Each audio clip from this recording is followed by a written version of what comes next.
Heads up, there are some changes coming to Hydra.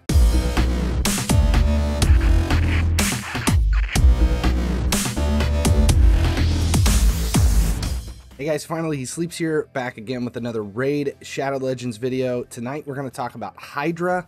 First though, make sure you subscribe here at YouTube, turn on notifications so you never miss when a video goes live. It's easy, it's free, and it does make a big difference here on the channel. Alright, so Plarium just announced that they're going to make some changes to Hydra, specifically with the mechanics of Hydra, not necessarily nerfing champs, but some changes to the Hydra itself because there are some overpowered champs. There's some changes to Hydra Clash as well. So that's what we're going to talk about, just exactly what they've stated and what it really means to the rest of us.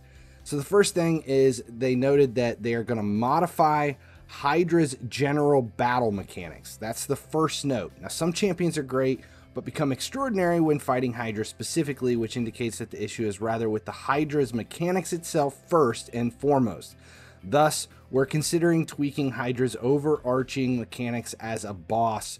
This was their first note in there. So they're not necessarily looking at nerfing champions, but it looks like they're considering buffing the bosses or changing the way the bosses are dealing with specific champions. If you've been anywhere in Raid recently, you know that there are a handful of champions that are putting in literally billions of damage, and it is pretty simple if you have the stockpile of champions to do it, to put together some turn count limit teams, even at the highest level of Hydra, where people are putting in billions and billions on damage. So that's kind of what they're attempting to deal with. So the second note, changes to the Hydra Clash competition.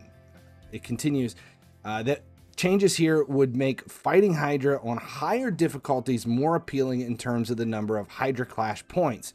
For instance, adjusting point multipliers. On the other hand, putting a cap on maximum damage or number of Hydra Clash points for each difficulty level looks a bit heavy-handed, and so is not in our plans currently. So let's dig a little bit deeper into that one first. So here we are in Hydra Clash. If you're not familiar with this, there's some interesting stuff that goes on in here. Right now, we only have rewards for the top 3 in the 5-team Hydra Clash. 5 teams, only the top 3 get rewards, and the way the rewards are balanced out, it's determined on what your final position is and what your personal score was based on your shared towards your team goals. So like if you look at this, if you finish in first place, if you only did 38 million in damage, but you still got first, you only get tiers to the Argent chest.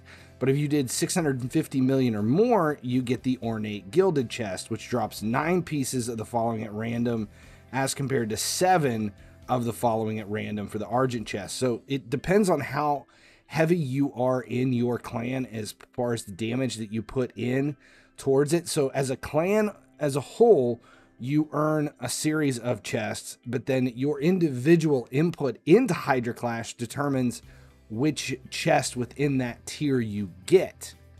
What they're going to talk about here is right now, when you go into battles, you see how it's 1 times Clash points with first key for normal, 2 times for hard, 3 times for brutal, and 4 times for nightmare. I think they're going to put, the way they say it is they're going to put damage caps so that you can only earn so many points at each tier from the damage that you do, and they may be increasing the multiplier so that it's more worthwhile for you to go to a higher tier.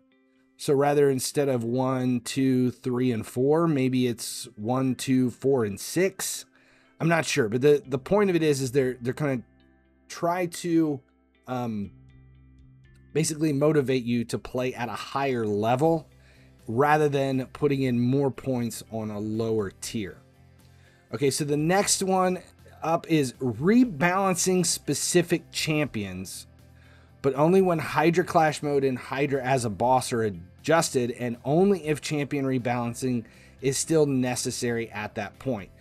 So that basically says some of these champs that are putting in incredible damage, that if you have them, it's not their top priority to buff or debuff, nerf or buff the champs, as it is possibly to modify the champs so that they don't act, limitless on Hydra. So that will either come in the terms of maybe it only affects Hydra, or maybe it's more about the heads of the Hydra and how they are affected rather than the champs themselves.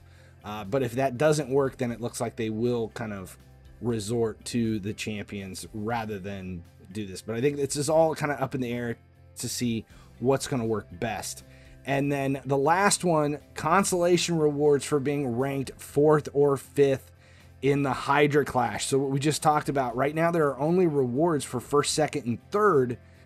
They're going to have an addition of rewards for 4th and 5th. But again, that's based on how much effort you're putting in towards your clan, which is great because that means if you're in Hydra clash and you're finishing in 4th or 5th, there is still an incentive to play each week towards your Hydra clash rewards. So that is a great one. That one I like a lot. It goes on and they state that the listed directives outlined above may be changed or even expanded depending on the on-the-ground reality of their implementation. The game design team is already testing possible solutions and we'll be glad to announce the actual changes when the testing is over. Until then, we just wanted to share our point of view on this issue and how we are going to approach it. So that's it. That is the Hydra rebalance as we know of right now. I love Hydra. It is one of the most difficult components to the game, but it's one of the places where you really have to think and pay attention. So if that information helped, make sure you subscribe here at YouTube, turn on notifications so you never miss a video when it goes live. I'm FinallyHeSleeps. Appreciate you guys hanging out with me today. As long as you guys keep showing up, I'll keep making videos. And then go ahead and check out my other channels as well. Links are there. FC Mobile, Gearheads, which is my main channel on YouTube, and then Cringeworthy for a few laughs.